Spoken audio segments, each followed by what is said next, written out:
धर्म नगरी, कुंभ की नगरी जिसे कहते हैं, और संगम पे हैं हम लोग। और ये आसपास का जो क्षेत्र आप देख रहे हैं ये संगम का है। और ये पीछे हमारे जो दृश्य दिख रहा है इसे हम बोट क्लब कहते हैं। ये यूपी टूरिज्म के अंतर्गत आता है। आप लोग यहाँ आ सकते हैं। इंडिया का मेडिकल टूरिज्म भी बढ़ रहा है।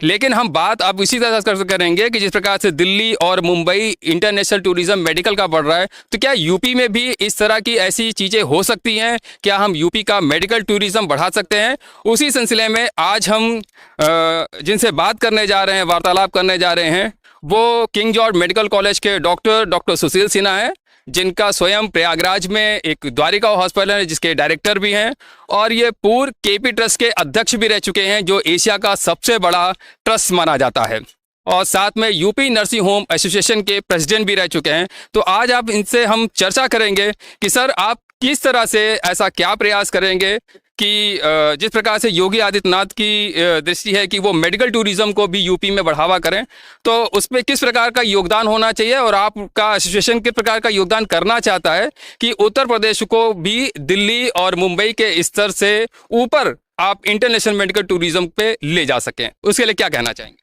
सर्वप्रथम तो आपके चैनल के माध्यम से प्रयागराज की इस पावन धरती से, जो कि अध्यात्म के लिए, धर्म के लिए और शिक्षा के लिए एक समय था कि ऑक्सफोर्ड ऑफ ईस्ट कहा जाता था, उस धरती से मैं आप सब लोगों को प्रणाम करता हूं।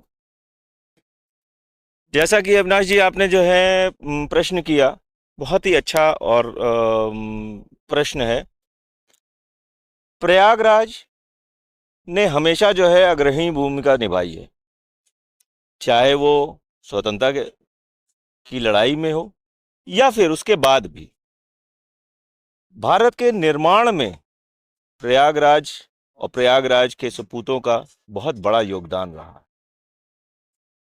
पंडित जवाहरलाल नेहरू से शुरू करें, लाल बहादुर शास्त्री, और न जाने कितने अनगिनत लोगों ने जो है इस भारत देश का जो है मान बढ़ाया है, और भारत देश को आज की इस भारत विश्व में जो आज भारत की छवि बनी हुई है, उसके प्रति उनका जो है योगदान रहा है।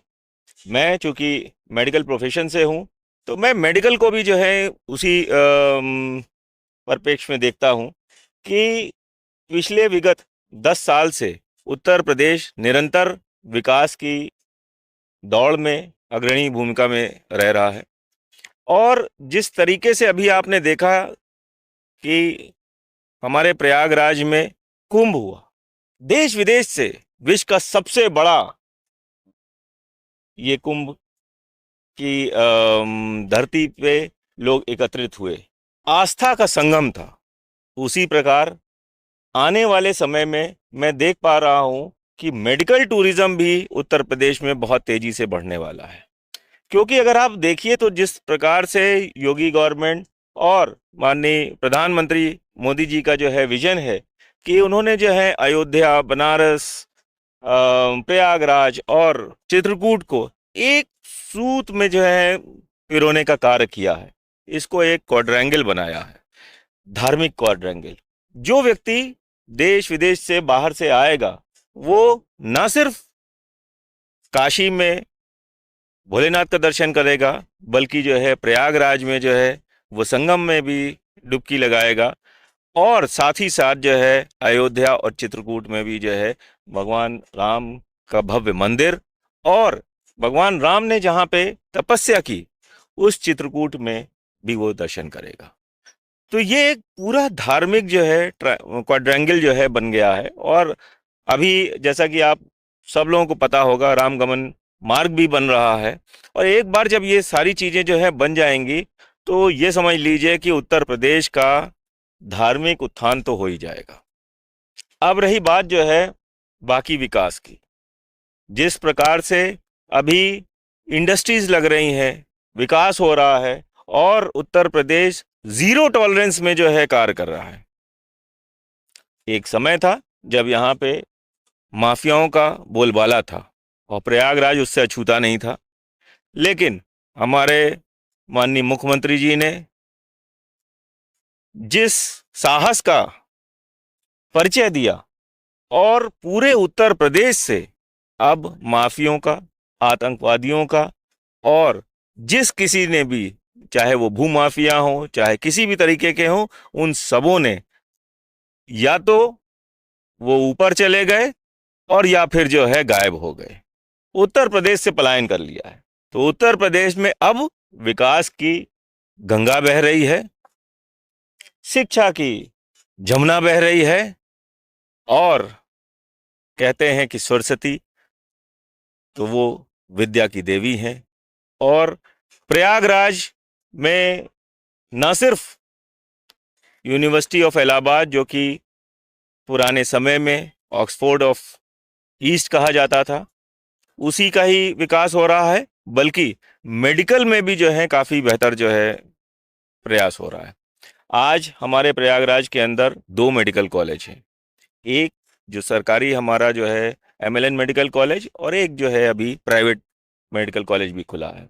आने वाले समय में जिस तरीके से जो है माननीय योगी जी की विजन है कि हर डिस्ट्रिक्ट में, यानी कि 75 डिस्ट्रिक्ट में 75 मेडिकल कॉलेज खोले जाएं।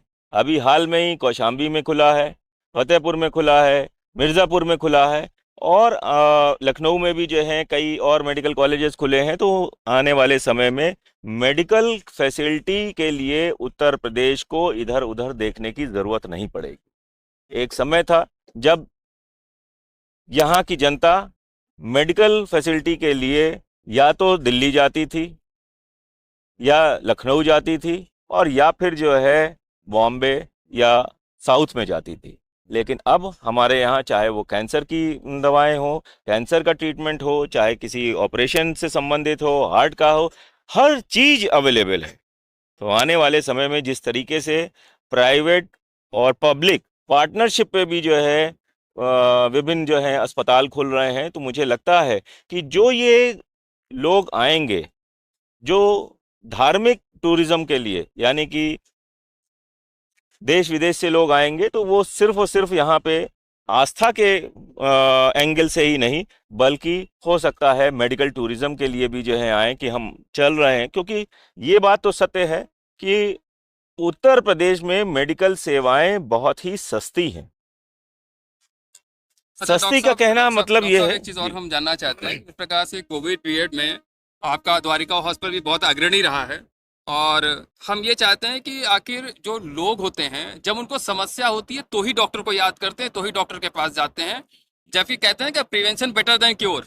जी। तो ऐसी स्थिति में आप हमारी जो प्रयागराज नहीं पूरे देश की जनता को ऐसा क्या संदेश देना चाहेंगे जिससे ये चीज महसूस हो कि डॉक्टर को सिर्फ प्रॉब्लम पड़ने पे ही नहीं जाना चाहिए, हमें उससे पहले भी जाना चाहिए, जिससे आने वाली समस्याएं बहुत गंभीर हालात में तब्दील ना हो। तो इसके लिए आप क्या मतलब संदेश देना चाहते हैं और क्या बताना चाहते हैं जागरूकता के लिए? देखिए, मेडिकल में ये एक सीधा सा सेंटेंस है, prevention is better than cure. Apple a day keeps a doctor's away, यहाँ तक भी कहा गया है। यानी कि अगर अच्छा आप पौष्टिक आहार ले रहे हैं और समय समय से अपनी जो है जांच करा रहे हैं, तो आने वाली जो बीमारी है, देखिए आज जिस तरीके का जो है हमारे वातावरण हो गया है, जिस तरीके का जो हम लोग खाना खा रहे हैं, हर जगह प्रदूषण है, चाहे वो पानी में हो, चाहे वो खाने में हो, तो कुछ ना कुछ बीमारियां तो होनी स्वाभाविक है। अब उन बीमारियों से कैसे बचा जाए, इस पे जो है रिसर्च करने की ज़रूरत है, इस पे जो है मेन जो है अपना ध्यान केंद्रित करने की ज़रूरत है। तो उसका एक ही इलाज है कि हम समय समय पे अपना जांच कराएं, और जांच कराएंगे तो बहुत सी बीमारियां जो हैं अर्ली स्टेज में ही या तो पता चल जाएंगी। जैसे डायबिटीज़ की मैं बात करूं, तो डायबिटीज़ होने के पहले एक प्री डायबिटिक कंडीशन होती है। वो प्री डायबिटिक कंडीशन पे अगर हमें जो है पता चल गया कि इस व्यक्ति को डायबिटीज़ होने वाला है, तो फिर जो है हम अभी से उसकी जो है लाइफ स्टाइल और उसका खान पान और उसकी दवाएं ऐसे कर देंगे कि जो है उसको डायबिटीज़ नहीं होगा। उसी तरीके से कैंसर की भी बीमारियां, एक ये होता है कि अर्ली स्टेज में पता चल गई तो उसके लिए उपचार है, चाहे वो दवा से हो, इम्यूनोथेरेपी से हो, कीमोथेरेपी से हो, या फिर जो है सर्जरी से। एक बार जब वो स्टेज 4 में पहुंच गया, स्टेज 3 में पहुंच गया, तब फिर जो है एक तरीके से वो इलाज लाइलाज हो जाता है, और यहीं पे हमारी जनता जो है हारती है। तो मेडिकल फैसिलिटी को बढ़ाने का सबसे जो इम्पॉर्टेंट विषय है वो है प्रिवेंशन। तो हमारी डायग्नोस्टिक जो विंग है वो इम्प्रूव होनी चाहिए।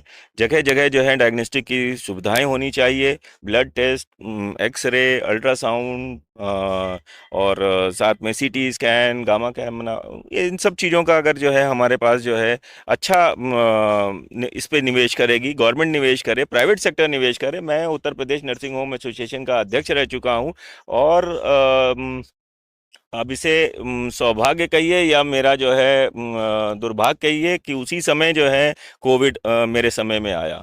और कोविड में मैं आपके चैनल के माध्यम से ये कहना चाहूँगा, उस समय शासन प्रशासन, खास तौर से माननीय योगी आदित्यनाथ जी का और हमारे फेलो जो डॉक्टर्स का है, उनका बहुत बड़ा सहयोग मिला, जिसकी वजह से हम लोग उत्तर प्रदेश में जो डेथ रेशियो था उसको जो है कंट्रोल कर पाए और कोविड को जो है हम लोग हरा पाए। सही बात है सर। अच्छा सर, एक चीज़ मेरा समझ में आता है, जैसे आपने भी हॉस्पिटल खोला, द्वारिका हॉस्पिटल, तो इसके पीछे आपका उद्देश्य क्या था? क्योंकि आप तो किंग जॉर्ज मेडिकल कॉलेज से पढ़े थे, तो आप गवर्नमेंट इंस्टीट्यूशन में भी काम कर सकते थे और अच्छा वो कर सकते थे। तो आखिर ये द्वारिका हॉस्पिटल खोलने के पीछे आपका मकसद क्या था, उद्देश्य क्या? क्योंकि हर जगह तो हॉस्पिटल खोल रहे हैं, सबकी थिंकिंग है, सबकी पॉलिसी है, तो आप उनसे अलग कैसे हैं और आप किस तरह की पॉलिसी को अपनाने के लिए आपने अपना स्वयं का हॉस्पिटल चलाना उचित समझा? उसके बारे में क्या जरा डिटेल बताएंगे? मैं केजीएमसी से जब बाहर निकला, किंग जॉर्ज मेडिकल कॉलेज से अपनी पढ़ाई पूर्ण करके, तो वो 1993 का युग था। उस समय गवर्नमेंट में फैसिलिटीज़ उतनी अच्छी नहीं थी, और उसमें कार्य करने की जो कार्य प्रणाली है वो भी जो है उतनी बेहतर नहीं थी। तो मैंने उस समय यही ठीक समझा कि मैं प्राइवेट प्रैक्टिस करके और अपना हॉस्पिटल खोल के लोगों की सेवाएं जो है ज़्यादा बेहतर ढंग से और अपना जो मैं करना चाहता हूं वो कर सकता हूं। देखिए, सरकारी अस्पताल में कार्य करने के बाद एक आपकी बाध्यता होती है, एक जो है आप प्रोटोकॉल के तहत जो है काम करते हैं कि जो इस तरीके से है, चाहे वो आप सीएमओ के अंडर में कर रहे हो, चाहे प्रिंसिपल के अंडर में कर रहे हो, तो आपको उस तरीके से करना होगा। यहाँ आप स्वतंत्र रूप से जो है आप कार्य कर सकते हैं। हमको जैसे हम लोग ने शुरुआत की, तो हम लोग ग्रामीण क्षेत्र में भी जो है जाके कैंप लगाते थे, वहाँ पे अवेयरनेस करते थे। और मैं आपको बताऊं, बहुत से तो ऐसे ग्रामीण क्षेत्र थे जहाँ पे जिस प्रकार से अभी हम लोग जो है यहाँ जमुना नदी के तट पे खड़े हैं, उसी तरीके से पुल से जो है होके जाना पड़ता था वहां पे, मतलब, और वो उस तरीके का पुल था, टेम्पररी पुल जो है। तो टेम्पररी पुल से गाड़ी जो है लेके ऐसे जगहों में भी हम गए हैं, और वहां पे हम लोगों ने सेवाएं दी हैं। फ्री हेल्थ कैंप जो है हम लोगों ने लगाया है। अच्छा सर, एक चीज़ मैं ये कहना चाहता हूँ कि हम लोग जब किसी रेस्टोरेंट जाते हैं, किसी होटल जाते हैं या कहीं भी जाते हैं, तो उसका एक मेन्यू होता है, मेन्यू में चार्ट होता है, उसका रेट होता है, डिफाइन होता है कि हम जो चीज़ खरीदने जा रहे हैं उसका ये है। चाहे हम ऑनलाइन कोई चीज़ परचेज करते हैं, उसका रेट डिसाइड होता है। लेकिन हम लोग अक्सर मेडिकल या हॉस्पिटल में देखते हैं कि जो भी व्यक्ति जाता है, जो भी पेशेंट जाता है, उसको उसका रेट लिस्ट नहीं पता रहता है, कौन चीज़ कितने की है, क्या है, या ओपन नहीं रहती। तो ये ऑलरेडी जैसे सब जगह ओपन है, उसको भी ओपन होना चाहिए। तो इस विषय में आपका हॉस्पिटल क्या इस तरह की चीज़ें प्रोवाइड करता है या ये चीज़ें होनी ही चाहिए? नहीं, ऐसा नहीं है। पहले हो सकता है इस तरीके की चीज़ें हों, लेकिन जब से जो है क्लिनिकल एस्टैब्लिशमेंट एक्ट आया है और उत्तर प्रदेश ने भी क्लिनिकल एस्टैब्लिशमेंट एक्ट को जो है लागू किया है, तो अब सारे अस्पतालों में रेट लिस्ट जो है लगी आपको मिलेगी। हर चीज़ जो है अब धीरे धीरे पारदर्शिता की तरफ जो है जा रही है। खास तौर से उन अस्पतालों में जो अस्पताल किसी रजिस्टर्ड मेडिकल प्रैक्टिशनर, जैसे जो एमबीबीएस हैं या बीएमएस हैं, बीयूएमएस डॉक्टर्स हैं, उनके जो हॉस्पिटल हैं उनमें आपको ये चीज़ें जो है मिलेंगी। लेकिन मैं आपको एक चीज़ और भी बताना चाहूँगा कि उत्तर प्रदेश में बहुतेरी ऐसी जो है मेडिकल फैसिलिटीज़ हैं जो जिनके मालिक डॉक्टर्स नहीं हैं। कोई वार्ड बॉय है, किसी ने थोड़ा सा सीख के जो है कर लिया, या जो है फार्मासिस्ट है वो खोला है। तो अब आप देखिए, मेडिकल प्रोफेशन भी किसी और प्रोफेशन की तरह ही है। ठीक है, अगर इंजीनियरिंग में इंजीनियर ना पढ़ा के आईआईटी में अगर आप जो है इंजीनियर्स नहीं रखेंगे प्रोफेसर्स, तो फिर आईआईटी का हाल भी बुरा होगा। एम्स में अगर जो है MD MS doctors, qualified doctors अगर वहाँ पे नहीं रहेंगे, प्रोफेसर नहीं रहेंगे, तो फिर जो है आप एम्स के भी स्तर जो है धीरे धीरे जो है गिरता हुआ ही देखेंगे। उसी प्रकार से मेडिकल जो फैसिलिटी है पूरे उत्तर प्रदेश की, इसमें जो है बहुत से ऐसे संस्थान हैं जो डॉक्टरों द्वारा नहीं चल रहे हैं, उनके द्वारा संचालित नहीं हो रहे हैं। वहीं पे आपको इस तरीके की दिक्कतें जो है महसूस होंगी, और उनके लिए जो है मुझे लग रहा है कि गवर्नमेंट भी उन पे कार्य कर रही है, और हम लोग भी जो है एसोसिएशन के माध्यम पे कार्य कर रहे हैं कि कहीं ना कहीं मिनिमम स्टैंडर्ड जो है लागू किए जाएं। जैसे आपने देखा होगा कभी कभी जो है फायर को लेके जो है किसी हॉस्पिटल में आग लग गई, ठीक है। अब जब आग लगती है तो उस समय जो पेशेंट, खासतौर से जो आईसीयू और एनआईसीयू में है, उनको शिफ्ट करना इतना आसान नहीं होता है, तो फायर नॉर्म्स होना जरूरी है। तो मैं एसोसिएशन के माध्यम से भी और जो है व्यक्तिगत माध्यम से भी ये चीज़ें कहूँगा कि अपने सारे फेलो डॉक्टर्स को कि आप लोग कम से कम अगर अस्पताल रन कर रहे हैं, अस्पताल चला रहे हैं, या अस्पताल चलाने की आप सोच रख रहे हैं, तो मिनिमम रिक्वायरमेंट जरूर करिए। बायोमेडिकल वेस्ट का, फायर का, इन सब चीज़ों का जो है करना जो है अनिवार्य है। सर एक चीज़ और मैं पूछना चाहता हूँ, आप देखते होंगे जैसे किसी को प्रॉब्लम, कानून की ज़रूरत पड़ती है, उसको अगर कुछ है तो वो वकील से मुलाकात करता है। किसी को वैसे पुलिस एफआईआर की ज़रूरत हो, पुलिस वाले से पूछता है कि इसमें हम केस में क्या कर सकते हैं।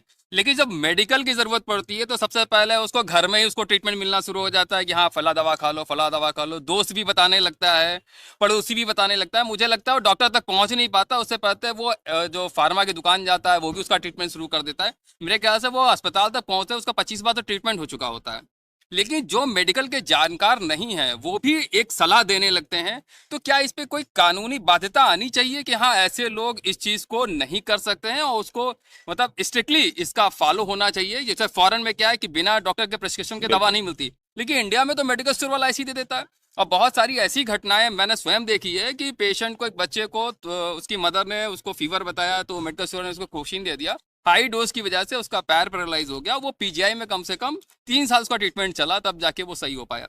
तो मेरा कहने का मतलब है, क्या इस पे कोई कानून बनना चाहिए, उसका स्ट्रिक्टली पालन होना चाहिए जिससे ये सिस्टम खत्म हो? क्योंकि मैंने ये चीज बहुत देखा है कि आज हम 21वीं सदी में आ गए हैं, लेकिन आज भी ये दौर उसी तरह चल रहा है। आप अगर कोई भी प्रॉब्लम बताते हैं तो अगला आदमी उसकी एडवाइस देना शुरू कर देता है। जरूरी नहीं कि सामने वाले को ब्लड कैंसर है तो अगले वाले को भी ब्लड कैंसर हो तो सेम दवा चल जाए, ऐसा तो है नहीं। लेकिन वो वही दवा खाना शुरू कर देता है कि अगले को फायदा हुआ, मुझे फायदा हुआ। ऐसे में लोगों की डेथ भी होती है, और लास्ट में दोषारोपण डॉक्टर के ऊपर होता है कि हाँ डॉक्टर ने हमें ट्रीटमेंट अच्छा नहीं किया।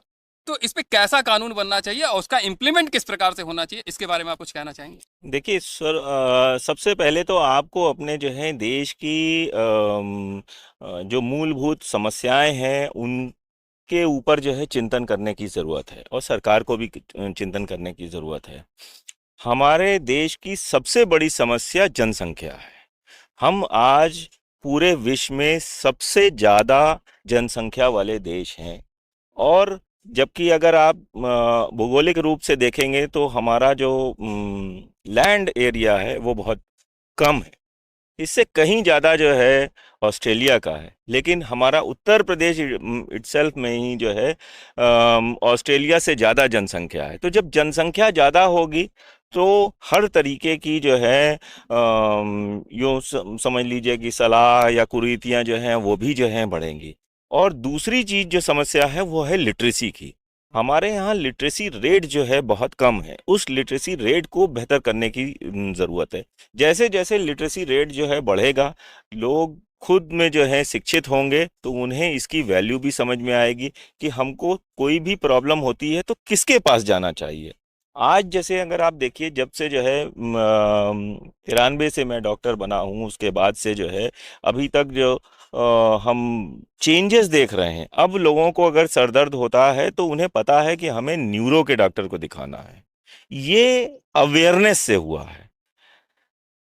अगर पेट में दिक्कत है तो अब वो जल्दी जो है एमडी मेडिसिन के पास जो है ना जाके सीधे जो है गैस्ट्रोएंट्रोलॉजिस्ट के पास जा रहे हैं, ठीक है। गायनी की प्रॉब्लम है या बच्चे से संबंधित जो है प्रॉब्लम है, तो वो उसी डॉक्टर के पास जा रहे हैं। तो ये अवेयरनेस करना भी जो है एक तरीके से ये समझ लीजिए कि शिक्षा का ही पार्ट है, और हमें लोगों को अवेयर करना पड़ेगा, अपने समाज को जागृत करना पड़ेगा, उन्हें बताना तो पड़ेगा क्या कि ये एक एजुकेशन में भी एक पार्ट बनना चाहिए कॉलेजेस बिल्कुल के? बनना चाहिए, बिल्कुल बनना चाहिए। और हम आपकी इस बात से एकदम एग्री करते हैं, इत्तेफाक रखते हैं कि मेडिकल प्रोफेशन सबसे इम्पोर्टेंट प्रोफेशन है। क्योंकि वहाँ जिंदगी का सवाल है। जिंदगी और मौत का सवाल है। एक इंजेक्शन आपने सही नहीं लगाया तो जान जा भी सकती है, और सही लगा दिया तो जान बचा भी सकती है। तो वो जो नॉलेज है वो पढ़ने से ही आती है, और फिर एक्सपीरियंस से आती है, जिसे कहते हैं गढ़ना। तो लेकिन बेसिक एजुकेशन तो ज़रूरी है। अगर आप मेडिकल प्रोफेशन में जाना चाहते हैं, आप जो है मेडिकल स्टोर खोलना चाहते हैं, तो मेरी मतलब आपके चैनल के माध्यम से ये दरख्वास्त है कि सिर्फ और सिर्फ फार्मासिस्ट ही खोले, जिसके पास जो है पर्याप्त जो है डिग्री हो, क्योंकि लेकिन उसे पता है। एक फार्मासिस्ट को तो ये भी उसको एथिक्स में सिखाना चाहिए कि अगर कोई भी पेशेंट आता है, आपको बताता है कि अपनी इस प्रॉब्लम और हमें ये दवा दे दीजिए, इसकी दवा क्या खानी है, तो उसको भी तो सजेशन करना चाहिए कि नहीं, आप फला जाके डॉक्टर से मिलिए और डॉक्टर से प्रिस्क्रिप्शन कराइए, फिर आप मेरे पास आइए। बिल्कुल होना तो चाहिए। इसके लिए भी तो कोई नियम और कानून बनना चाहिए। देखिए, नियम और कानून जो है, ऐसा नहीं है कि हमारे देश में नियम कानून बने नहीं हुए हैं। लेकिन नियम उसका कानून बने, उनका इम्प्लीमेंट कैसे करें? इम्प्लीमेंटेशन नहीं हो पा रहा है। क्यों नहीं उसका हो पा रहा सबसे बड़ी समस्या जो मुझे लगता है कि वो है जनसंख्या, और जो है हमारे रिमोट एरियाज में जो है, खास तौर से जो रूरल पॉपुलेशन है, उस रूरल एरिया है, वहाँ तक डॉक्टर की अवेलेबिलिटी ही नहीं हो पा रही है। हमारे जो जितने भी डॉक्टर्स हैं जो पढ़ के आ रहे हैं, वो अधिकतर लोग जो हैं वो शहरों में ही जो है बस जा रहे हैं। शहर में आप देखिए जो है मतलब हॉस्पिटल्स की और मेडिकल स्टोर्स की, क्लिनिक्स की जो है भरमार होती जा रही है। लेकिन गांव में जो है अभी जो है इसका अभाव है। तो गांव में जब, और हमारा देश जो है कृषि प्रधान देश है, तो कृषि प्रधान देश में अधिकतर पॉपुलेशन जो है वो गांव में रह रही है। तो हमको उन तक पहुंचना पड़ेगा। अगर आप इस चीज़ का इंतजार करेंगे कि किसी भी रिमोट गांव में 100 किलोमीटर दूर या 50 किलोमीटर दूर किसी महिला को जो है प्रसव का जो है दर्द होता है, तो वो वहीं आसपास ही दिखाएगी, क्योंकि उसे भी मालूम है 50 किलोमीटर दूर शहर में जाने तक में जो है हो सकता है जो है बच्चा रास्ते में ही हो जाए। उस तरीके की फैसिलिटी भी जो है धीरे धीरे गवर्नमेंट इस पे कार्य कर रही है, क्योंकि बहुत से जो है एम्बुलेंसेज जो हैं सर्विसेज शुरू हो गई हैं, पीएचसीज हैं, सीएचसीज हैं, लेकिन उन पे डॉक्टर्स की अवेलेबिलिटी कराना, ये भी जो है सरकार का जो है एक विषय है। और मुझे लग रहा है कि धीरे धीरे जो है मेडिकल सेवाएं बेहतर हो रही हैं, लेकिन इसे और बेहतर होने की ज़रूरत है। और उससे कहीं ज़्यादा आप जैसे लोगों के, आप जैसे चैनलों के माध्यम से अवेयरनेस कराइए। जनता में ये चीज़ें जो है अवेयरनेस हो जाएगी कि भाई अगर हमें प्रॉब्लम है तो हमको, मेडिकल प्रॉब्लम है तो मेडिकल वाले के पास जाना चाहिए, हमें लीगल प्रॉब्लम है तो हमें वकील के पास जाना चाहिए, हमें अकाउंट से संबंधित या किसी मतलब जो है उससे संबंधित है तो सीए या अकाउंटेंट के पास जाना चाहिए। तो ये चीज़ें जो हैं, जैसे आप का बच्चा होता है तो आप उसको पढ़ाना चाहते हैं, आप कहाँ लेके जाते हैं? आप या तो जो है स्कूल में उसका दाखिला कराते हैं, और या फिर जो है घर में ट्यूशन लगवाते हैं। तो उसी प्रकार से जो है आप इतने भी जागरूक होने चाहिए, और देश की जनता को इतना जागरूक होना चाहिए कि अगर कोई भी प्रॉब्लम आ रही है जो कि मेडिकल से रिलेटेड है, चाहे उसे बुखार हो रहा हो, चाहे उल्टी दस्त हो रहा हो, देखिए छोटी से छोटी प्रॉब्लम कब विकराल रूप ले लेगी ये जो है कहना बहुत मुश्किल है। और ख़ास तौर से छोटे बच्चों में जो बोल नहीं सकते, सिर्फ वो जो नवजात शिशु हैं या जो बोलते नहीं हैं, उनके पेट में अगर कोई दिक्कत हो रही है, दर्द हो रहा है या कोई और प्रॉब्लम हो रही है, सांस लेने में दिक्कत है, तो वो सिर्फ रोएंगे। अब माताएं और जो पिता हैं, वो पिता और माता और घर के लोग जो हैं हो सकता है उसे नहीं समझ पाए, लेकिन एक पीडियाट्रिशियन उसे समझ सकता है अच्छे से कि इसको ये रो रहा है तो किस वजह से रो रहा है। कुछ टेस्ट हैं जिनको कराया जाए। तो जब तक आप जो है उन तक नहीं पहुंचेंगे तब तक जो है ये संभव नहीं है। डॉक्टर साहब, हमारे पास समय की बाध्यता है और आपसे वार्तालाप करके हमें बहुत अच्छा लगा, और हम अपने देश की जनता से यही कहना चाहेंगे कि जिस प्रकार से डॉक्टर साहब ने बताया है और जिस प्रकार से वो एक सोच रखते हैं और मेरा मानना है कि हमारे देश की जनता को इस सोच का पालन करना चाहिए और इस अवेयरनेस को जन जन तक पहुंचाना चाहिए। और मैं डॉक्टर सुशील सिन्हा का, जो द्वारिका हॉस्पिटल के डायरेक्टर हैं, उनका शुक्रिया अदा करता हूं और अपने देश की जनता का भी शुक्रिया अदा करता हूं कि किस प्रकार से वो इस चीज़ को आगे एक दूसरे जन तक पहुंचाते हैं। और मेरी सोच यही है कि अच्छी सोच को हमेशा बढ़ावा देना चाहिए और इसमें हमारे देश की जनता हमेशा अग्रणी रहती है। जय हिंद, जय भारत। धन्यवाद अविनाश जी।